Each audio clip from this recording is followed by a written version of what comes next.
24/7, I'm Aaron Dean. Former President Donald Trump is in Florida for an unprecedented court appearance on federal charges, including espionage. Chris Wynn is in Miami with the day's developments. I'm an innocent man. I did nothing wrong. The former president maintaining that innocence Tuesday with a not guilty plea in Miami federal court, while outside a vocal court of public opinion. This is a political persecution of our duly elected president because he did win 2020. I just can't even believe that he would be convicted. I want to support President Trump. Get on the bus, traitor! Get on the bus! While buses filled with supporters of the former president rolled in, Mr. Trump's arrival was underground out of view, as was his arrest by U.S. Marshals and arraignment before a magistrate. The former president faces 37 criminal charges, a majority for alleged violations of the Espionage Act, centering on classified documents he's accused of keeping after leaving office and refusing to return them. The case has polarized many in his own party. It wasn't anything classified. It was newspaper clippings and some personal items presented to try to give the impression that there's all these classified documents. If this indictment is true, if what it says is actually the case, President Trump was incredibly reckless with our national security. What exactly was he doing with them?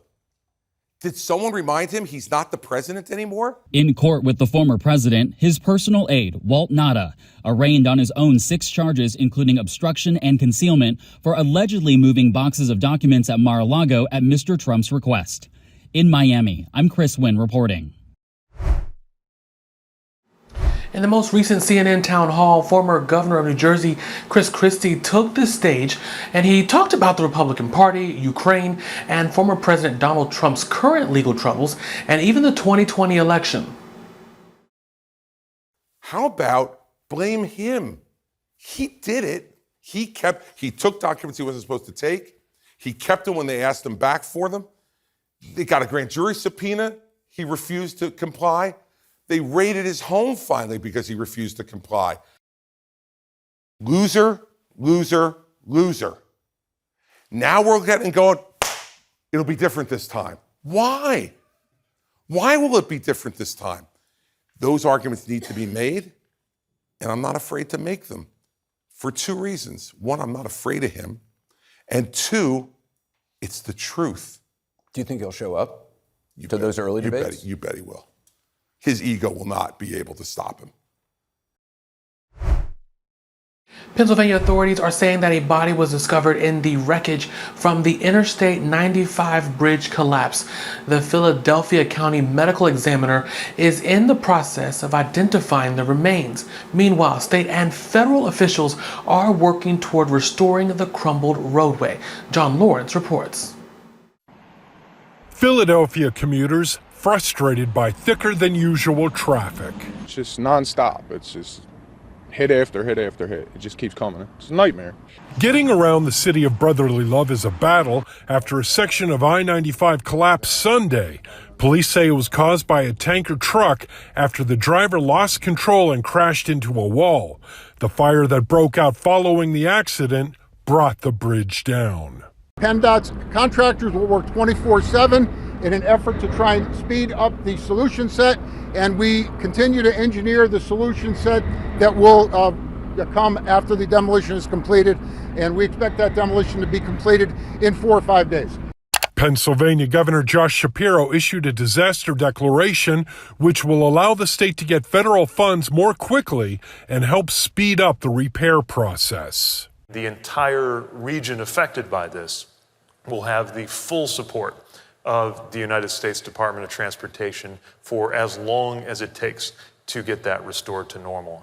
Until then, drivers in the Philadelphia area are going to have to deal with detours and bumper-to-bumper conditions. People in their neighborhoods are not going to appreciate all the extra traffic, especially with their kids and summer starting and schools being out. It's going to be a lot of kids running around and a lot of angry people out there, so it's going to be rough. They better get it done quick, get every crew on there they can. I'm John Lawrence reporting. Well, when it comes to living large, baby boomers are at the top of the list. Meanwhile, younger Americans are struggling to just keep up. Internal data from the Bank of America shows that a significant gap in spending has opened recently between older and younger generations. While baby boomers and the generation before them are spending their money on traveling in fancy restaurants, Gen X, Gen Z, and Millennials are cutting back as they grapple with the high cost of housing and looming student debt payments. Data from Bank of America shows that overall household spending dipped 0.2% year over year last month. Economists say that if not for the aggressive spending by boomers, the overall spending of consumers would have been lower. One of the biggest banks on Wall Street is predicting cheaper oil in the months to come. Goldman Sachs says that the global benchmark Brent crude will be $86 a barrel by December, down from its previous estimate of $95. Anna Stewart explains. Well, oil prices have been trending lower over the last year. And while the current economic backdrop might not look good for oil demand, you've got the Eurozone entering recession, you have China's economy slowing. For Goldman Sachs, this cut to its oil price forecast is largely a supply-side story. There's simply more oil sloshing around the market than had been expected. And in large part, Goldman Sachs thinks this is due to oversupply from sanctioned countries like Russia, Iran, and Venezuela. This report says Russian oil output has nearly recovered to levels not seen since the invasion of Ukraine, despite numerous bans and sanctions. And actually, the IEA, the International Energy Agency, reported Russian oil exports had fully bounced back in March. While European countries have weaned themselves off Russian energy, other countries have cut deals. There have been record Russian oil exports to China and India. Currently, Russian oil trades at a discount of around $20 a barrel compared to Brent. So while Russia may be pumping plenty of oil, it's not able to reap the revenues it once did. But that price gap has narrowed. A year ago, Russian oil cost $34 less a barrel versus crude. Saudi Arabia recently announced a further cut to its oil output. This was an attempt to raise oil prices. But the oversupply from Russia undermines that. And if it continues, it risks a fallout between the two nations and raises questions about the future of the OPEC Plus alliance. Anna Stewart, CNN, London. More than 700 people on average die every year in the U.S. from heat-related illnesses, according to the CDC. As the weather warms up, health experts say protecting yourself and your family is critical. As the temperature rises, so does the danger. Each year in the U.S., more than 67,000 people visit emergency departments on average due to the heat. Heat exhaustion can occur very rapidly. While heat-related illnesses can affect anyone, the Centers for Disease Control and Prevention say those most susceptible include seniors 65 and older, anyone with high blood pressure, and people who work outside in the heat.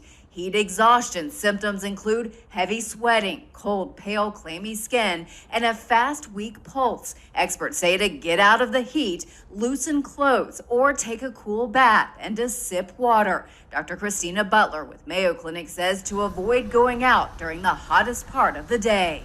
Waking up a little bit earlier to enjoy the sunrise and maybe spending more time outside over the sunset, because those moments of less extreme heat can allow us to be outside enjoying fresh air, but also being safe. Heat stroke is a medical emergency when the body heats to 103 degrees or higher. Other symptoms include hot, red, dry, or damp skin, fast, strong pulse, confusion, and loss of consciousness. If these symptoms are present, call 911 right away. Medical experts say you should move to a cooler place, apply cool cloths to the body, and don't give the person anything to drink.